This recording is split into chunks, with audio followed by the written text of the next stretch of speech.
Nuestra invitada en esta oportunidad es Fátima Saldonit, distinguida comunicadora social y que en este mismo canal tiene a su cargo la conducción del programa titulado Metrópolis, o sea, la ciudad mayor, la principal, la ciudad matriz. Vamos a conversar con Fátima de la soledad y el aburrimiento en la juventud actual. Bueno, del aburrimiento he publicado un ensayo que oportunamente entregué a Fátima, ¿no? Pero de la soledad he escrito poco, y lo poco que he escrito ha sido para distinguirla de lo que se llama la solitariedad, ¿no? Cuando hablamos de la soledad de la juventud actual, hablamos de una soledad que los autores de antes no habían previsto y ni siquiera habían imaginado, ¿no? Y ya veremos después por qué, pero a quienes deseen averiguarlo por su cuenta, ¿no? Les sugiero que lean o que por lo menos revisen algunos capítulos de 3 o 4 obras importantes, significativas y que conciernen precisamente a la soledad. Yo las he traído aquí. En primer lugar, la de David Riesman, La muchedumbre solitaria. Este es un libro clásico en la sociología contemporánea, La muchedumbre solitaria. Luego una obra multiautoral que publicó Monte Ávila de Caracas hace ya varios años, que se titula La soledad del hombre. La soledad del hombre. Aquí hay contribuciones de intelectuales y pensadores de primer nivel. Luego, una obra muy conocida, ¿no? Un ensayo luminoso de Octavio Paz, El laberinto de la soledad. El laberinto de la soledad, con un apéndice muy importante que se titula La dialéctica de la soledad. Y luego un ensayo sobre la vida privada de Manuel García Morente, de la Escuela de Madrid, ¿no? Que tuvo mucho tiempo pues con Ortega y un gran traductor. García Morente tradujo a Spengler. Tiene un ensayo sobre la vida privada que es este, ¿no? Bueno, les voy a enseñar, está incluida en un libro de antología de Marías, ¿no? Esto muestren lo que sí hay ensayos sobre la vida privada. Bueno, García Morente, que es muy conocido por sus lecciones preliminares de filosofía que todos deben leer, incluso los que no son precisamente estudiantes de filosofía, ¿no? Las lecciones preliminares. Bueno, García Morente distingue 3 formas de la vida privada: la amistad, el amor y la soledad. Y dice y sostiene con buenas razones que la forma para él perfecta es la soledad, ¿no? Siempre y cuando se entienda por esta, no lo que él llama la soledad pasiva, o sea, cuando a uno lo dejan solo, sino lo que él llama la soledad activa, o sea, cuando uno voluntariamente elige la soledad, ¿no? Eso, esa elección voluntaria de la soledad, es lo que se llama ahora la solitariedad. La única usuaria, de hecho, de paso de este vocablo entre nosotros es la poeta distinguida, periodista y escritora Marcela Robles, que en su poemario Furyo habla de la solitariedad. Bueno, repito, si ustedes se molestan pues en revisar estas obras, todas ellas importantes, comprobarán que tienen poco que ver con lo que hoy entendemos por soledad. Ahora, en relación con... Claro, después de esto vamos a aclararlo con nuestro invitado, ¿no? Ahora, en relación con el aburrimiento, ¿no? El aburrimiento juvenil de la hora actual, convendría recordar lo que Lord Byron decía de sus coterráneos, como dice la Academia, de sus conterráneos, a principios del siglo XIX, ¿no? O sea, cuando se había manifestado socialmente por primera vez el fenómeno del aburrimiento en Occidente, ¿no? porque la gente no siempre se ha aburrido, pues es un fenómeno romántico del siglo XIX. Y entonces él decía algo que me parece que habría que repetir ahora, ¿no? Dirigiéndose por supuesto a los ingleses, decía, mis queridísimos compatriotas dicen que ellos se aburren. Ah, muy bien, pero lo que no dicen y debieran es que ellos también aburren. Entonces algo así también se podría decir, digamos, de los jóvenes que hoy dicen pues que se aburren, etcétera, ¿no? Sí, pero también aburren, pues, ¿no? O sea, hay también ahí un ida y vuelta, pues, que habría que analizar. Bueno, de todos estos puntos y de otros más, y después de la siguiente pausa vamos a conversar con Fátima Saldonet. Bueno, como ya dije, vamos a conversar con Fátima acerca del aburrimiento y la soledad en la juventud actual. Yo tengo la impresión, Fátima, que se trata de un fenómeno reciente. Y reciente quiere decir quizá que tiene algo más de una generación, digamos, entre 15 y 20 años. ¿Cuál es tu impresión al respecto? Sí, yo también considero que el tema del aburrimiento es un fenómeno reciente y que tiene que ver con el avance tecnológico. Y podríamos afirmar que se debe al exceso de información superficial que se tiene ahora. Antes de este boom tecnológico, cuando uno abría un diario, podía encontrar muy poca información, pero muy profunda. Y eso también tenía que ver con la clase de periodista que escribía cierta información. Cuando comienza, yo creo que el quiebre está en esta mezcla que se da del avance tecnológico y también cuando el periodismo se convierte en una carrera. Cuando el periodismo era un oficio, uno llegaba a una redacción y empezaba trayendo el café. Y entonces iba escuchando las discusiones que se daban dentro de la redacción de los grandes pensadores que no eran periodistas, es decir, no habían ido a una universidad y tenían su título de periodistas, tenían otros títulos universitarios, pero que había un análisis profundo de lo que sucedía, de lo que pasaba, de la realidad. Se hablaba de la historia, del pasado, se juzgaba el presente y se podían proyectar al futuro. Sin embargo, conforme va avanzando la tecnología, esta información cada vez es menor y mucho más superficial.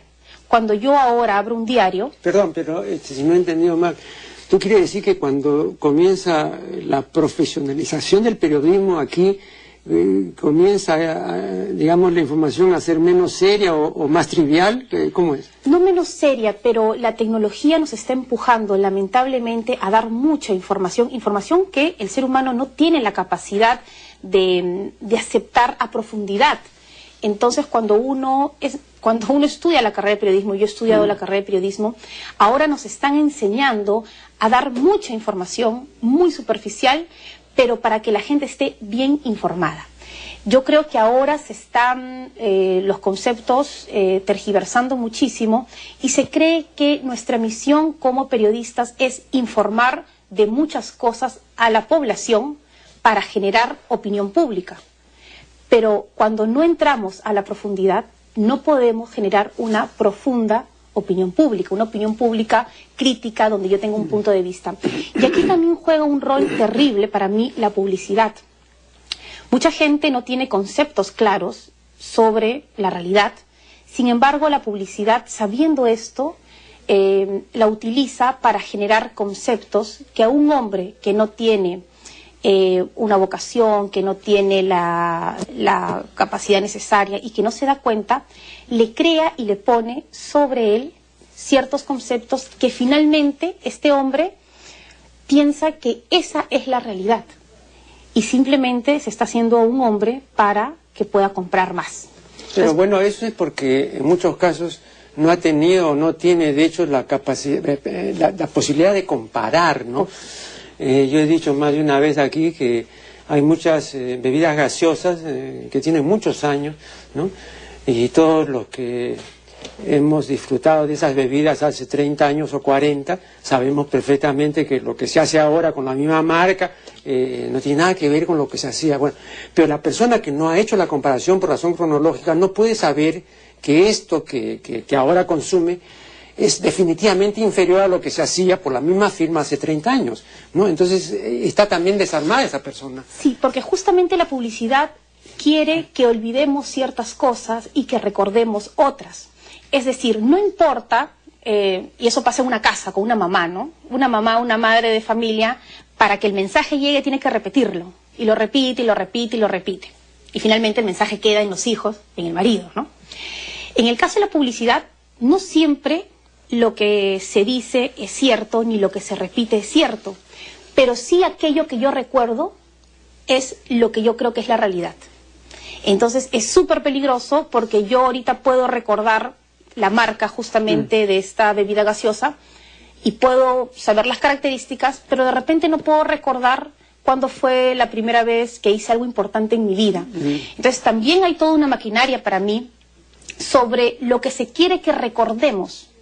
Y como no tengo la capacidad de comparación, como no tengo la capacidad de haber leído sobre ese tema, lo tomo como algo mío y como mi concepto y como mi criterio personal. Y entonces eso hace que tengamos una sociedad que termina en el tema del aburrimiento y que finalmente el negocio es redondo. Porque lo que a mí me interesa como estratega del marketing es que ciertas personas piensen que necesitan ciertos elementos para ser felices y yo sigo vendiendo el tema del ocio y la diversión. Entonces, cuando la gente sienta que más se aburre y que no puede soportar su vida, yo voy ganando más dinero porque voy ofreciendo diversos productos. Ahora, tal como lo planteas, también habría que, digamos, tomarlo con granos sales, ¿no? Sí. Con cuidado, porque planteado así, parece que estamos en manos de un grupo perverso, de gente que quiere engañar. Del gran hermano, el gran hermano. Claro, y que nosotros somos unos pobres inocentes, desvalidos, pues que al fin de cuentas nos terminamos engañados, ¿no? ¿No te parece eso un poco ingenuo también, no? Porque está claro que siempre hay tontos, ¿no? Pero no todos, pues. Exacto, pero ¿qué pasa con la juventud de ahora? A ver. El problema está ahí, porque los jóvenes finalmente van a ser los próximos líderes. En esos jóvenes va a estar el chofer de combi, en ese joven va a estar el presidente de la República, en ese joven va a estar el economista, va a estar el profesor. Y entonces el joven de ahora lamentablemente vive una cultura del aburrimiento.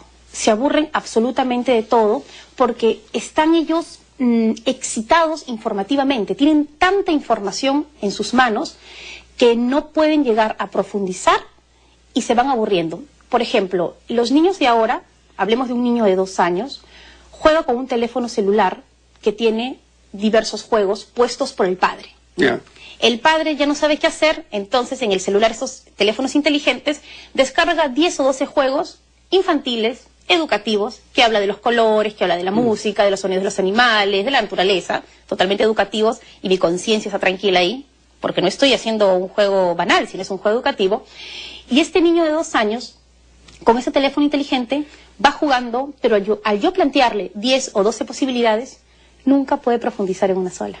Pero tú cuando tenías a tu cargo el programa juvenil, lo has tenido muchos años, infantil, perdón, ¿cuál es la diferencia con los juegos que había en ese programa y estos juegos que...? Es que justamente cuando yo planteé la propuesta del programa infantil me di cuenta de que estaba sucediendo un fenómeno, y es que eran los programas infantiles en su forma eran totalmente aniñados, ña, ña, ña, ¿no? Y en el fondo corrompían al niño.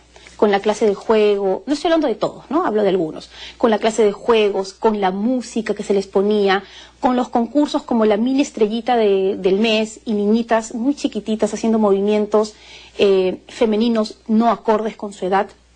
Y entonces mi propuesta fue al revés, viendo que el niño de ahora está mucho más evolucionado, era que la forma sea una forma adulta, de conversar como se conversa en casa, pero que el fondo sea totalmente cuidado. Oye, pero perdón, acabas de decir algo que me ha desconcertado, pero has dicho que el niño de hoy, estando más evolucionado, dices, ¿no? Pero yo recuerdo que una vez tú hiciste un comentario lúcido, como todos los tuyos, y según ese comentario, hace, por ejemplo, 10 años, tú hacías un concurso que tenía reglas muy sencillas y las repetías un par de veces y los chicos concursaban y ganaban pues una pelota.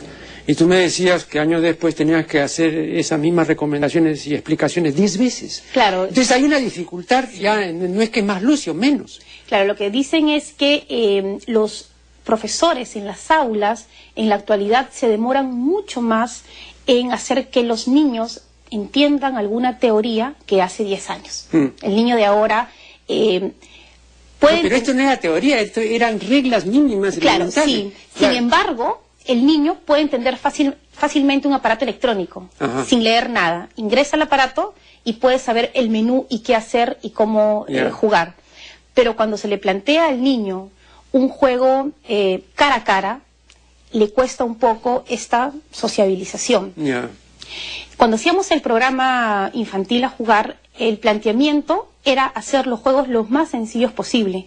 Y por ejemplo, como anécdota, yo siempre cuento que el juego más exitoso del programa se llamaba Busca la palabra en el diccionario. Claro, los niños no tenían, o sea, eran más o menos los que concursaban entre 10 y 11 años. Primero les explicábamos que el diccionario tenía un orden, porque no sabían que había un orden de abecedario en el diccionario. Una vez que ellos descubrían que había un orden, se quedaban encantados. Y el reto de encontrar la palabra en el diccionario y luego leerla era uno de los juegos que tenían más éxito y que finalmente casi estuvo en todas las temporadas del programa. Una observación a este propósito. El diccionario que tenemos, por ejemplo, oficial, que es el diccionario de la Academia, es, como muchos diccionarios, un diccionario alfabético. Te menciono esto porque don Julio Casares, que publicó un diccionario ideológico, decía que ahí está la diferencia, o como diría Cantinflas, ahí está el detalle. En un diccionario alfabético como el actual de la Academia, hay que saber de antemano la palabra para buscarla y luego entonces enterarse del concepto. En el diccionario ideológico es al revés. Tú no tienes la palabra, pero sí tienes el concepto. Entonces vas del concepto a la palabra. ¿No? Hay una facilidad y una dificultad en ambos casos, porque si tú no conoces, ¿no?, el concepto, o si no conoces la palabra, vas a tener en ambos casos dificultad. ¿Cómo resuelven eso? Porque el diccionario, por ejemplo, que todos usamos, el diccionario normal, es un diccionario alfabético. Uno, si no conoce la palabra, ¿no? Y eso también hace que uno le diga a un joven de 14 años, ¿qué significa correr? Correr, pues. ¿Y qué significa comer? Comer. Y que no haya la capacidad, y que no es culpa de ellos. Ellos no tienen la culpa. Ellos han nacido como usted o como yo, con las mismas posibilidades, pero el entorno es el que va cambiando y es el que va haciendo las diferencias en cada uno de ellos. Entonces, lamentablemente, los jóvenes ahora, para empezar, tratan de no estar solos. Huyen a la soledad, a menos que la tecnología los acompañe. Y no solamente basta una sola tecnología, sino hay la necesidad de varios elementos tecnológicos. Un adolescente ahora se sienta frente a la computadora y está conectado con una red social, leyendo lo que va sucediendo, pero a la vez hay una ventana donde va chateando con aquellos amigos que están en la red social. Pero también tiene conectado un audífono por el cual escucha música y por otro lado tiene el teléfono celular donde puede estar contestando llamados o enviando mensajes de texto. Entonces, si por ahí se presenta la posibilidad u otra página donde hay información, ya viene a ser algo muy aburrido. Más aún cuando yo le presento el libro. Yo hace poco le preguntaba a un adolescente, yo paro muy relacionada con ellos, que dejara la tecnología y que podíamos hacer otras cosas. Y me decía que se aburría. Y yo también me pregunto, ¿qué está pasando con los niños y con los adolescentes que ni siquiera soportan acompañar a un padre de familia a una tarea tan cotidiana como ir a hacer compras? Yo me acuerdo de niña que mi mamá me llevaba todos los días al mercado con ella, y para mí era toda una experiencia desde que íbamos caminando, yo iba encontrando flores, llegaba al mercado y había todo un mundo por descubrir, había una piedrita, saltaba por un, no sé, un caminito, veía el árbol. Pero los niños de ahora no tienen la capacidad, y no sé por qué, pienso que puede ser la tecnología, de disfrutar el entorno. Y no quieren salir de casa porque se aburren. Y no quieren acompañar a un padre a hacer, le decían, vamos a hacer tal cosa, y salía corriendo. Y por ahí el premio puede ser un helado. Ahora el niño hay que decirle, vamos y te voy a comprar un helado. Porque si el niño está fuera de casa, se aburre. Entonces los padres, ¿qué han hecho? En el auto también hay tecnología. Y por eso que es un éxito de ventas estos DVDs portátiles que van en los autos. Claro. Y por último, yo estoy con el celular y le voy pasando el celular a mi hijo para que esté tranquilo. Entonces... Ahora, esto, tal como lo planteas, podría ser achacable la culpa de esto a la tecnología, pero voy a poner el caso de quienes ya peinamos canas y tenemos otras maneras de defendernos, ¿no? Sencillamente se trata también de contenidos. Si tú no tienes un contenido, digamos, que haga pues un contrapeso o sirva, digamos, de una contención ante estos estímulos que son triviales o no significativos para uno, entonces tienes todavía la capacidad real, ¿no?, de estar contigo mismo, ¿no? O sea, de entrar en ti mismo, ¿no?, de ensimismarte. Pero si no hay esta interioridad, ¿no?, si no hay este fuero interno, entonces ¿a dónde vas a ir? También hay un problema entonces de vacío. No solamente, digamos, es que la tecnología ha creado todas estas extensiones, porque McLuhan hablaba de que todas estas son extensiones del ser humano. Claro. Freud ya dijo que el hombre es el dios de la prótesis, y prótesis es un vocablo de origen griego que quiere decir adición, añadido, ¿no?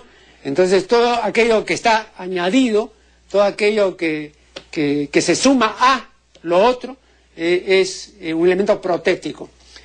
Nunca hemos sido más protéticos que ahora. Sí.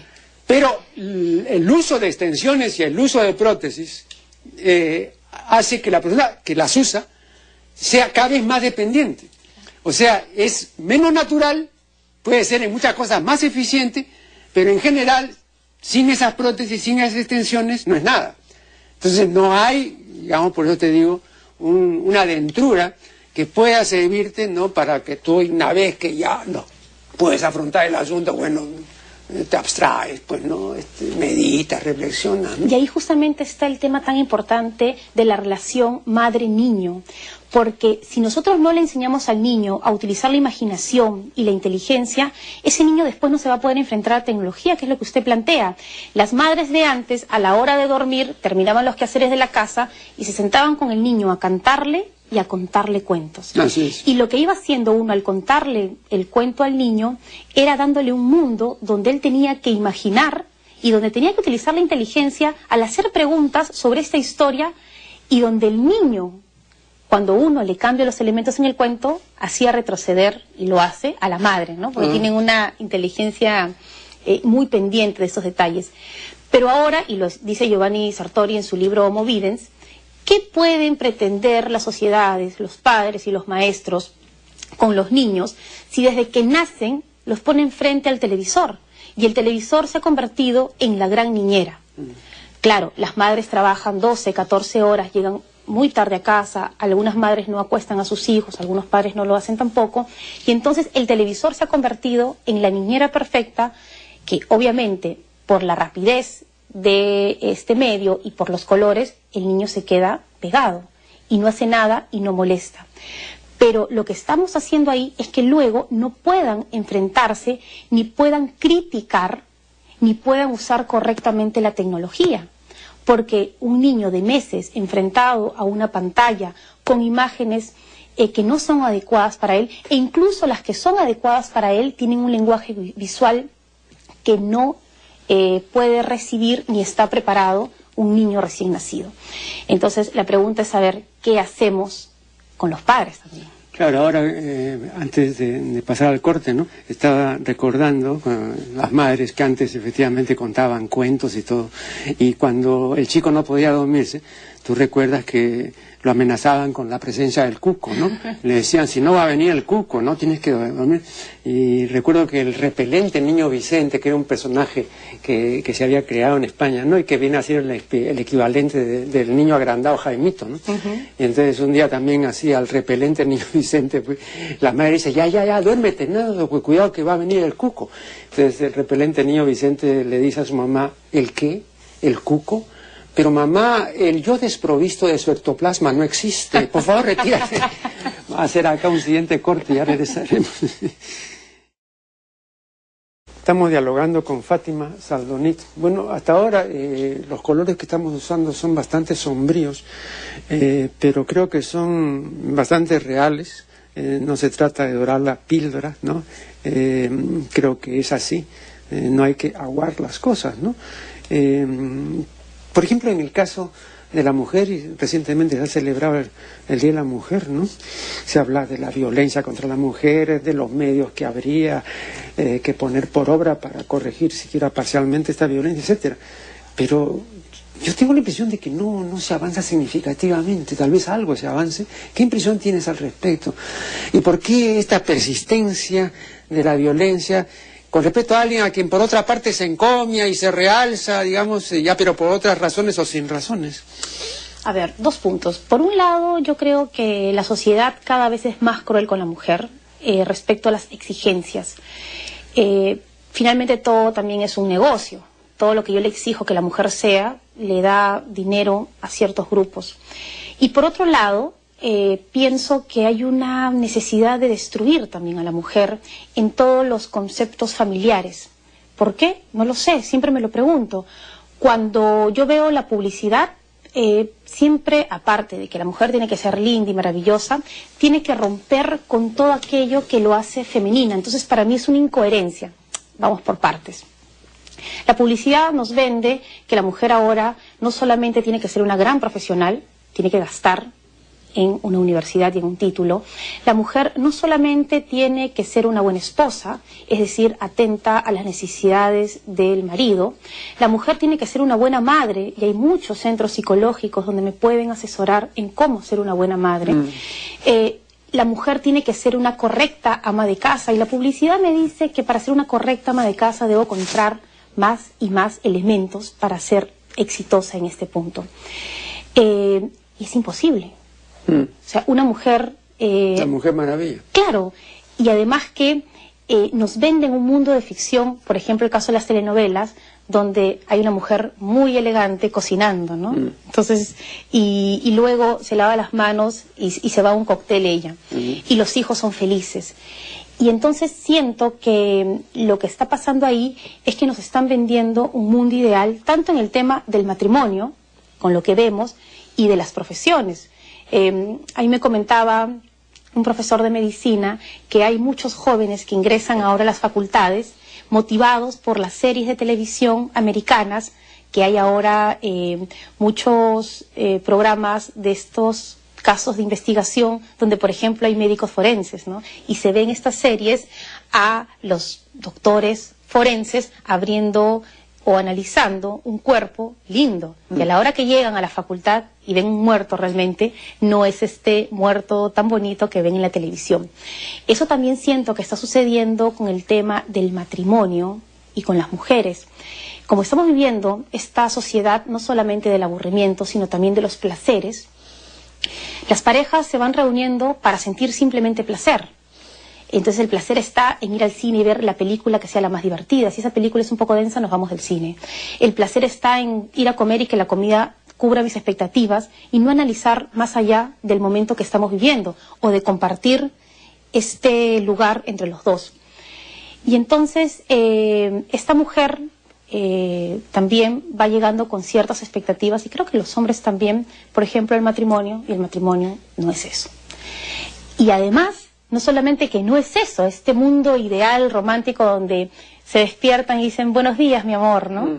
Sino que el matrimonio es todo un compromiso y es todo un día a día que hay que ir construyendo y que es complicado y es difícil, aumentándole la convivencia, que es otro tema para discutir. Pero entonces, además, esta sociedad, yo llego a un matrimonio que está en mis sueños, creado por esta fantasía, pero además tengo la presión social de cumplir estos 4 requisitos, por decirlo de alguna manera, que la sociedad me pide. Y después nos preguntamos por qué hay tanta depresión y por qué hay tanto estrés. Y finalmente también creo que está muy vinculado el tema del aburrimiento con la depresión. Ahora, hay mucha depresión. Hay mucha pastilla para la depresión, mucha gente está deprimida, hay muchos psicólogos, muchos psiquiatras, porque primero uno va al psiquiatra para que lo mediquen con temas de la depresión y luego ya va al psicólogo para seguir las terapias para los cambios de conducta, para que pueda entender la vida. Pero a mí me parece que esto parte del aburrimiento. Y el aburrimiento hace que tengamos ahora esta sociedad de depresión, porque la presión es tanto a los ideales que el ser humano no puede. Y si a esto le agregamos la cantidad de información, se convierte en algo totalmente peligroso. Yo pongo mi ejemplo. Mi mamá... Perdón, yo cuando entrevisté al filósofo y científico español Jesús Musterín, le dije que una de las características de los últimos 30 años, poco más o menos, quizás de los últimos 40, pero digamos de los últimos 30, hablemos de 2 generaciones atrás, es la aversión al dolor, ¿no?, que la industria farmacéutica ha sabido aprovechar perfectamente. Entonces nunca antes había habido ese alud, o para decirlo en francés, esa avalancha, ¿no?, de fármacos para tranquilizar, para sedar, para hacer dormir, en fin, ¿no? Pero es parte también de una situación general de desacomodo y de alteración. O sea, nunca antes tampoco estuvo así la sociedad. Entonces, creo que la civilización occidental, y esto sí se ha comentado otras veces, es la más algofóbica, ¿no? La algofobia es el rechazo del dolor, ¿no?, la aversión al dolor. No hay ninguna, que yo sepa, que tenga tanto temor del dolor. Y hay, en este sentido, que hacer el distingo, que otras veces yo lo he hecho, ¿no? Hay un dolor útil, ¿no?, que puede hacerte mejor, y hay un dolor estúpido. El dolor que martiriza y problematiza a media humanidad es el dolor inútil, es el dolor estúpido. Hay gente que está muy adolorida por causa del amor, pero estúpidamente, ¿no? Claro. Entonces, mientras que no se haga este distingo, porque hay un dolor que sí es bueno, llamémoslo así, ¿no?, porque hace que mejore la persona, que se esfuerce, que se supere, que se levante, ¿no? Pero hay un dolor que aplasta y te hunde en el marasmo, ¿no? Y no sirve para nada, ¿no? Y justamente en ese punto es muy importante ver un tema que lo estamos viviendo, y es que los padres ahora, al criar a sus hijos, no quieren que su hijo sufra y le quieren evitar el dolor. Que, como usted bien lo ha planteado, hay dolores que son útiles, y eso hace que el niño vaya creciendo. Es por eso que el joven de ahora fue el niño que el padre le evitó el dolor. Entonces, mientras que antes, si es que no se cumplía tal o cual norma, se castigaba al niño, te vas a tu cuarto, te quedas sin postre, y el niño lloraba y sufría porque el postre era el momento ideal, el padre ahora le tiene pánico al dolor propio, y más aún al ser el que le produce dolor al hijo, porque no comprende la diferencia del dolor útil con el dolor sin sentido. Y entonces ahí está el problema, que los padres no le ponen reglas a sus hijos.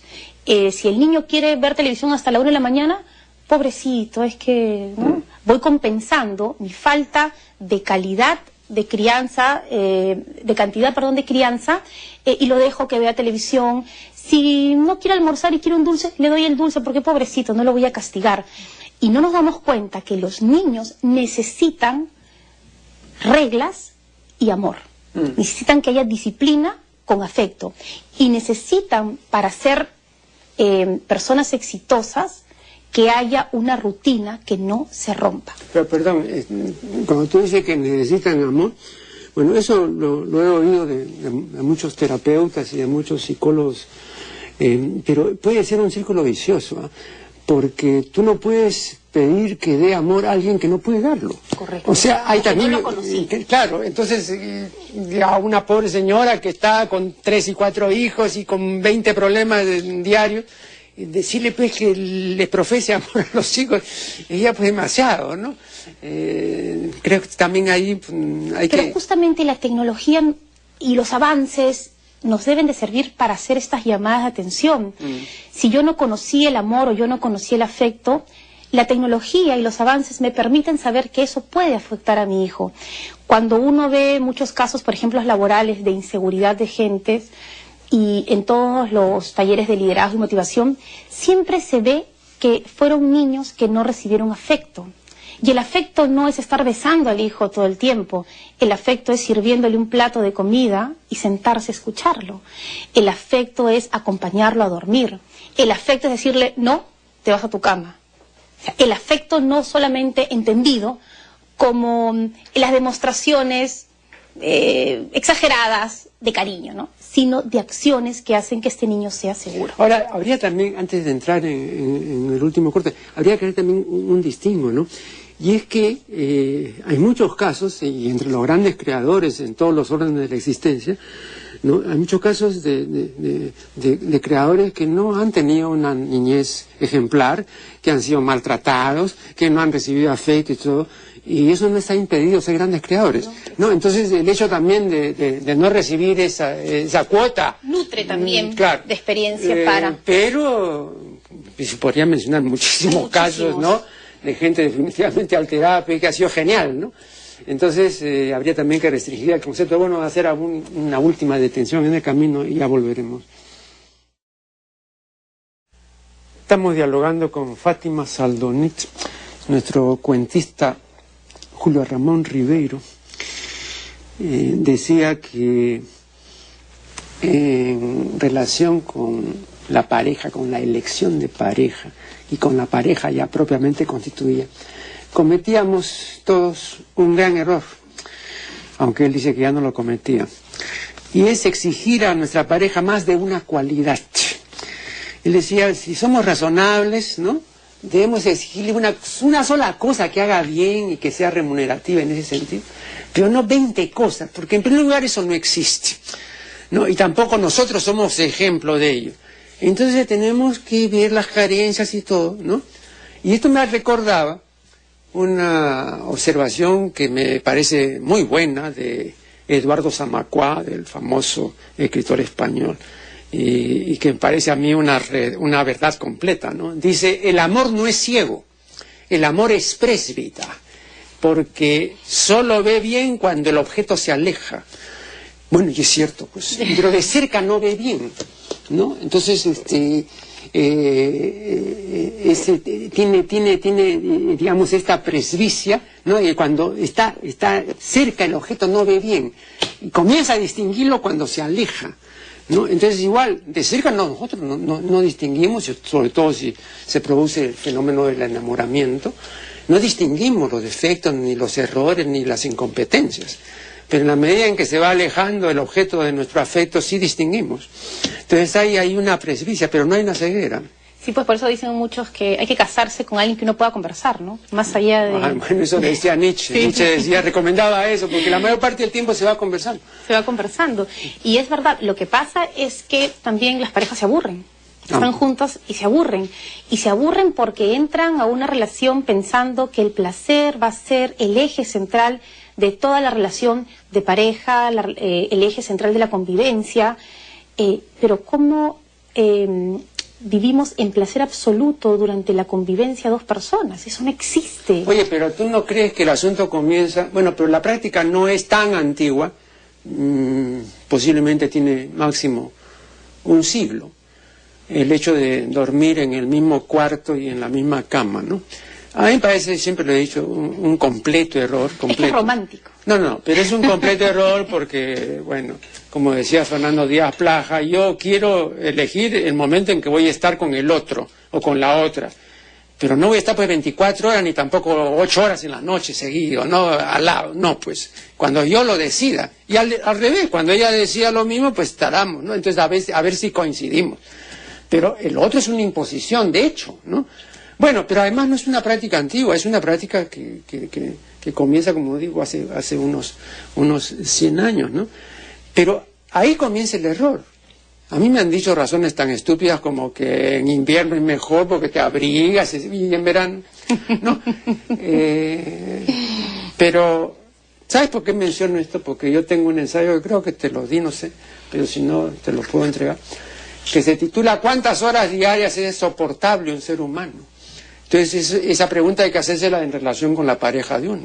¿Cuántas horas? ¿No? O como decía Nietzsche, cuando le decían para conocer a alguien, decía, sí, pero yo quiero averiguar cuánto me va a costar eso, en preocupaciones, en discusiones, en problemas. No hay ninguna relación inocente, ¿no? Entonces todas cuestan. Entonces si uno puede pagar un costo razonable, ¿sí? Pero la mayor parte de estas relaciones tienen un costo elevadísimo, ¿no? Que es una sobrefacturación. ¿Y por qué la gente sigue pagando? Porque hay un mundo ideal que nos venden, porque cada cosa que hacemos ahora los seres humanos tiene que causar placer y nunca dolor. Y la vida en el día a día, que está más allá cuando uno apaga este mundo ideal, nos va demostrando que dar a luz no es tan bonito como en las películas, claro. Que casarse no es despertarse románticamente en el día a día, que mantener una casa o llevarla no es tan fácil como una comedia. Entonces, estamos haciendo que los hombres se enfrenten a situaciones reales con conceptos preexistentes de cosas que no son así, de lo ideal, pero del placer. Todo lo que yo haga tiene que ser placentero. Entonces, si yo leo un libro y no me causa placer, me aburre. Si yo estoy con alguien y la película no está muy divertida, nos aburrimos. Si yo estoy comiendo con alguien y lo que me cuenta no me da risa, me aburro. Y entonces todo me termina aburriendo y llego a mi cama con una depresión total, pensando que no quiero seguir con esta vida, porque nos han dicho que todo nos tiene que causar placer, que todo tiene que ser divertido, que todo nos tiene que causar risa. Pero volviendo a este ejemplo que puse de dormir en el mismo cuarto y en la misma cama,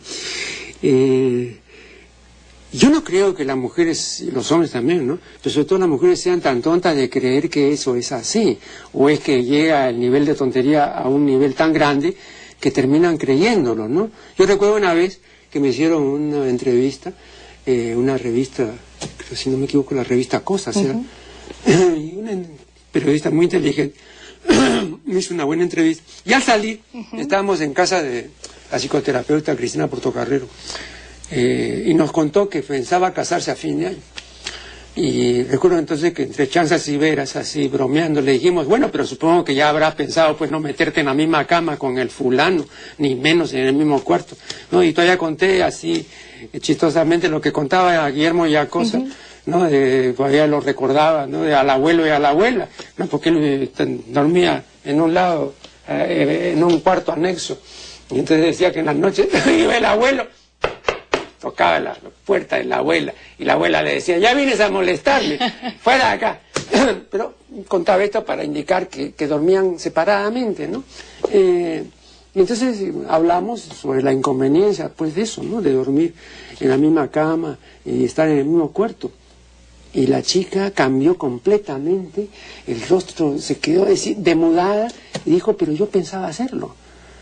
Y no estaba bromeando, ni tampoco hizo ningún show, ¿no? Es decir, se quedó sin piso. Entonces después, recuerdo que Cristina le explicó, pues, cómo era el asunto. No lo había pensado. O sea, ella estaba absolutamente seguro que tenía que ser así y que era lo mejor. Entonces también hay una falta de cuestionamiento, ¿no? Ante ciertas cosas, yo siempre he dicho, todo el problema de la relación de pareja, o gran parte del problema, no es el amor, ¿no? Ese es la convivencia, el hecho de estar juntos. Eso es lo que termina minando cualquier relación. Bueno, y depende de la crianza, depende... No, pero hablamos en general, digamos, ¿no? Pero en general, digamos, esa convivencia, soportar al otro, recuerda lo que decía, ¿no? El infierno son los otros. Cuando Sartre dijo esto, se refería, digamos, a la mirada del otro.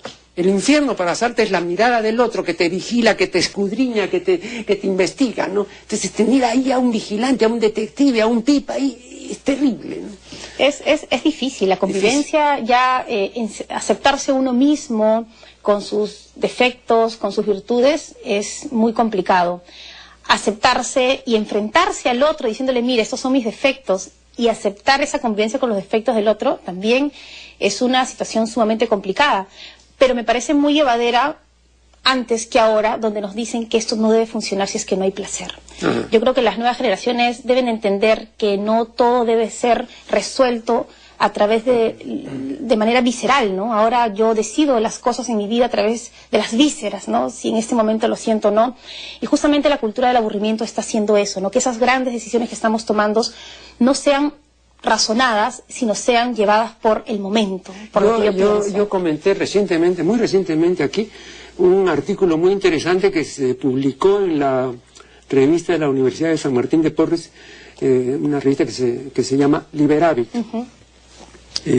Bueno, y es consumo de drogas e identidad femenina. Y es con cuadros estadísticos, todo un gran rigor este estudio. Pero la conclusión es tremenda, porque las usuarias, ya digamos establecidas, digamos, en materia de consumo, el 75% dicen que les daña. Así, general, pero que hay momentos en que tienen algún placer. Estoy hablando del placer. Pero este consumo masivo, además, ¿no? Que a pesar no hay digamos una persistencia en el hecho de que te dañe, pero sin embargo algún placer vas a obtener en el daño. Claro.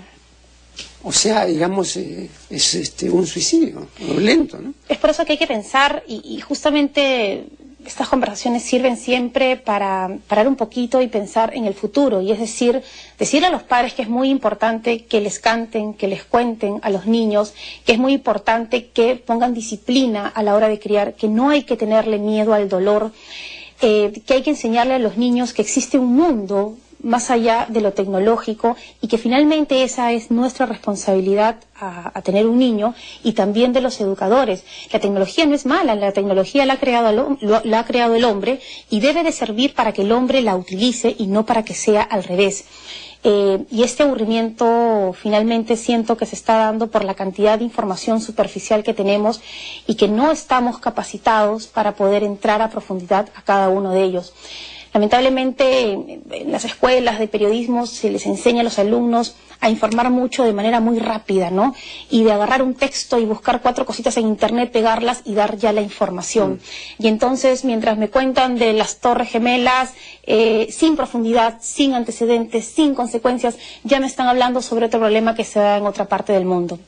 Y entonces voy saltando de información en información y nunca tengo el momento para profundizar sobre algo y finalmente me voy aburriendo. Bien, además supongo, por lo menos ese es mi punto de vista, tal como lo ha planteado, no se vislumbra a corto plazo ni a mediano plazo tampoco una solución, ¿no? O sea, el asunto es así, no hay vuelta que darle, es lamentable, pero no veo de qué manera se pueda revertir la situación, ¿no?